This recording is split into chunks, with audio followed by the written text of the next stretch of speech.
Welcome to the first Bible VFX tutorial where you will be taking a picture similar to this and I will be turning it into this, so I'm excited. Stay tuned.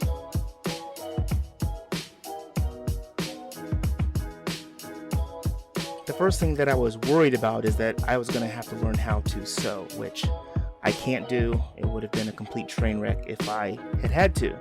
However, there may be some of you out there that have that skill and would like to try it, so by all means, just phone or stop in at your Singer Sewing Center tomorrow and ask for your free home trial. Instead, here's what I did. I found out from a friend that if you typed in site : the name of the website, space, and the name of an image, you can find all the images related to that in the website of your choice.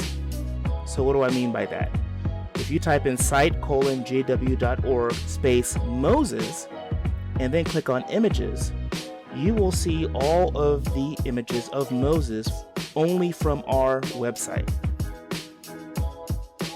And you can use this feature to find reference images to make your costume. And so I took these images, went to a thrift store, and for about $8 I was able to find everything I needed to make this.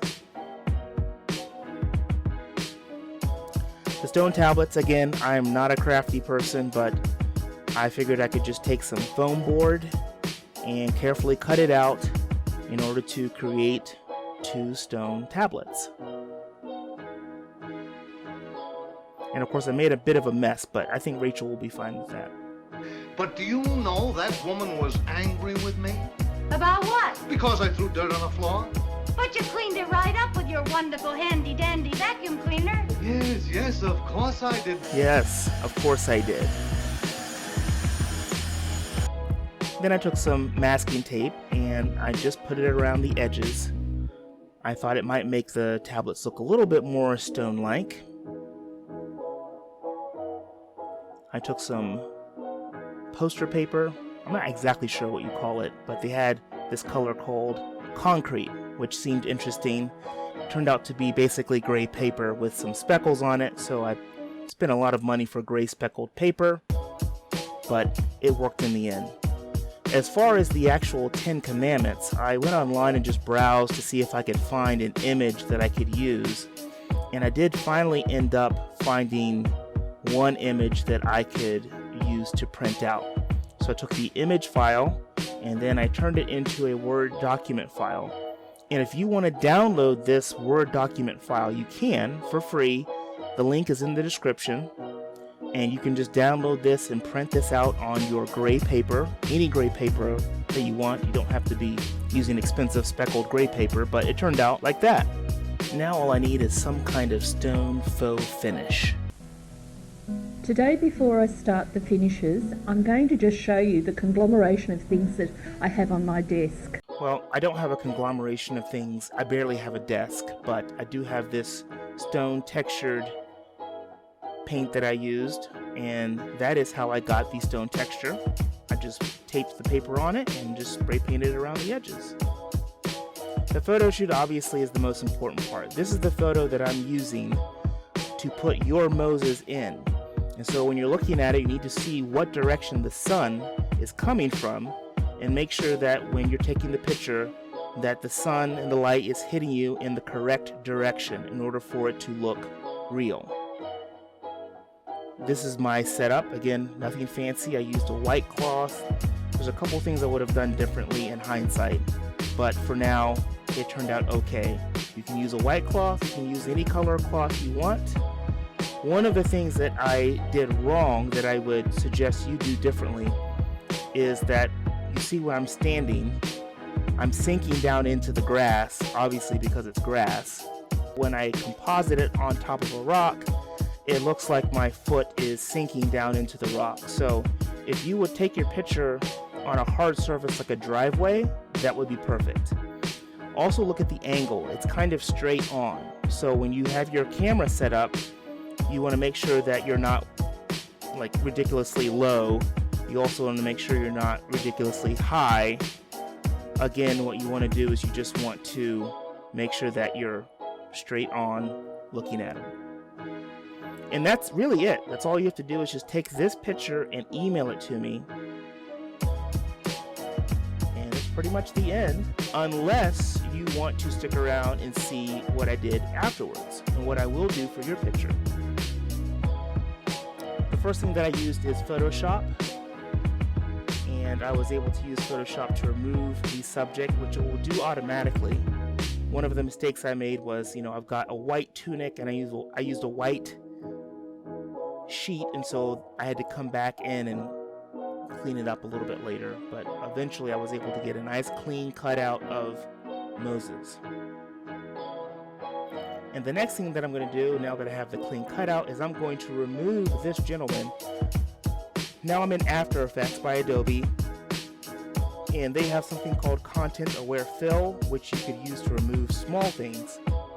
And you really would not use it to remove something large because you'd be able to tell, but it does a fantastic job considering I'm going to put something in front of where that man used to be. That is now my new background image. I duplicate this image, and on the top image I'm going to mask or cut out the foreground, which is this large rock. And actually you see that blurry spot, that's where the Content Aware Fill tried to use AI to guess what should go in place of that guy. But again, not a problem. I'm going to cut out this area, and now I have my foreground. And the reason why I duplicated it is I can take this foreground and I can put it on top of the other picture, which will be the background. And now I can take the background and just blur the background. And so we're going to blur the background. It's going to make the picture a little bit more dramatic. And now we're going to add in Moses. So the first thing is we've got to get the scale right. We have to get him situated correctly. You can already tell that the color is way off. We're going to fix that later. But for right now, we're going to try and get him situated where it looks normal. And again, it's just trial and error because I don't know what I'm doing, but I'm having fun. Now, to do the color correction, I do it using the black level. So you find the blackest area of the background, and there are actual red, green, and blue values. I write those down. Then I find the blackest area in the cutout, which is usually in the eye, and I find the red, green, and blue values. And then I take the difference and I type that in order to match the red, green, and blue values of my foreground or my subject with the values of the background. And what that does is it starts the process of matching the colors. Now I'm adjusting the light to again try and match the background. I'm adjusting the colors. And one of the things you'll notice is that the background is kind of hazy. It looks a little washed out. The element you want to adjust is the saturation. So once I get the tint or the temperature, which is what I'm doing now, the next thing that I'm going to do is I'm going to lower the saturation. And that's going to make the colors look a little bit more washed out, but it's going to start to match the background. See? The next thing that I'm going to do is, what am I going to do? I'll wait till I do it. The shadow. And I'm using a program that allows me to get a shadow copy of my foreground. I can even adjust the black level. And you'll notice that the black, however, is stretching out across the cliff behind me, which should not be happening. So I'm going to mask that out.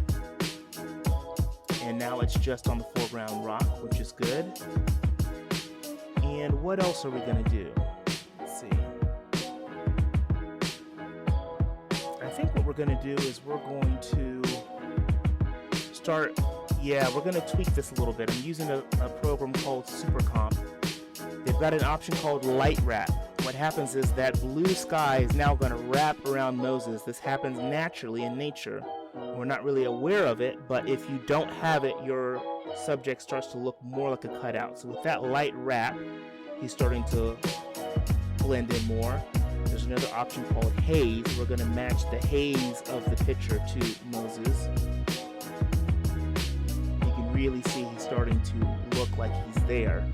You'll notice that the foreground looks a little out of place, and now we're going to apply those same things, light wrap and haze, to the stone foreground to match it.